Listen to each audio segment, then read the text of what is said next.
क्या एक देश एक चुनाव लागू होने से संविधान को खतरा है?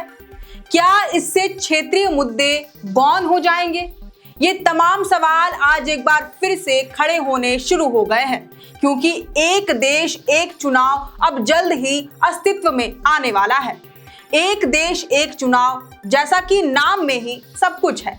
सरल शब्दों में कहें तो इसका मतलब है कि एक ही समय या एक ही साल में केंद्र और सभी राज्य के चुनाव करा लिए जाएंगे। इसमें लोकसभा चुनाव से लेकर विधानसभा चुनाव, यहां तक कि नगर निकाय और ग्राम पंचायतों के चुनाव भी शामिल होंगे। सीधे सीधे कहें तो वन नेशन वन इलेक्शन लागू होने से ये सभी चुनाव एक साथ होंगे।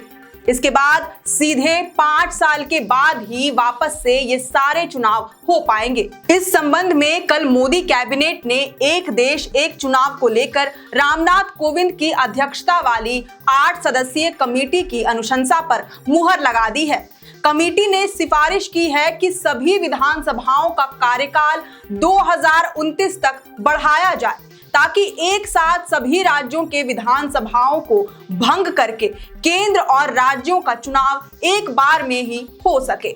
अब माना जा रहा है कि आगामी शीतकालीन सत्र के दौरान एक देश एक चुनाव से संबंधित बिल सदन में पेश किया जाएगा। उसके बाद जल्द ही ये कानून में तब्दील हो जाएगा। लेकिन ऐसी क्या जरूरत आन पड़ी कि एक बार में ही केंद्र और सारे राज्यों के चुनाव कराए जाने पर विचार हो रहा है? और अगर एक साथ ही सारे चुनाव हो जाएंगे तो क्या तकलीफ है?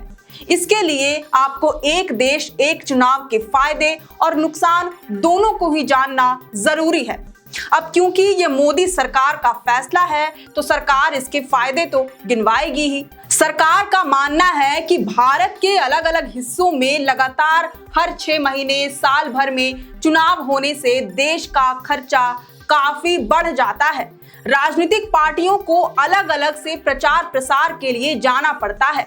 साथ ही मतदाताओं को भी काफी परेशानी उठानी पड़ती है। बार बार आचार संहिता लागू होने से रोजमर्रा के कामकाज और विकास कार्यों में भी रुकावट पैदा होती है। कारोबार और उद्योग जगत भी चुनाव के दौरान प्रभावित होते हैं। प्रवासी मजदूरों को भी बार बार एक जगह से दूसरी जगह केवल वोट डालने और अपना प्रतिनिधि चुनने के लिए जाना पड़ता है। वहीं बार बार चुनाव होते रहने से लगातार क्राइम रेट बढ़ता रहता है, जिससे पुलिस प्रशासन और अदालत दोनों के ही ऊपर बोझ बढ़ जाता है। सरकारी कर्मियों, सुरक्षा बलों, आंगनबाड़ी सेविकाओं, राजनीतिक कार्यकर्ताओं को भी बार बार चुनावी कामकाज में लगना पड़ता है।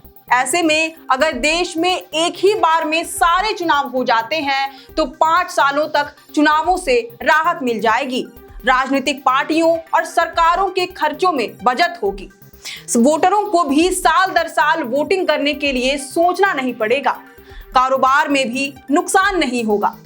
प्रवासी मजदूरों को 5 साल में बस एक ही बार वोट डालने के लिए इधर से उधर जाना होगा। अपराध की घटनाओं में भी कमी देखने को मिल सकती है, क्योंकि 5 साल में एक ही बार चुनाव से संबंधित अपराध होंगे या फिर कोई नेता आचार संहिता का उल्लंघन करते पकड़ा जाएगा।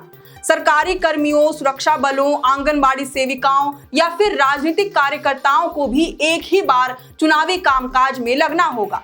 चुनाव आयोग पर भी बोझ कम पड़ेगा। लेकिन इन तमाम दलीलों के बावजूद विपक्षी पार्टियां इसका पुरजोर विरोध कर रही हैं।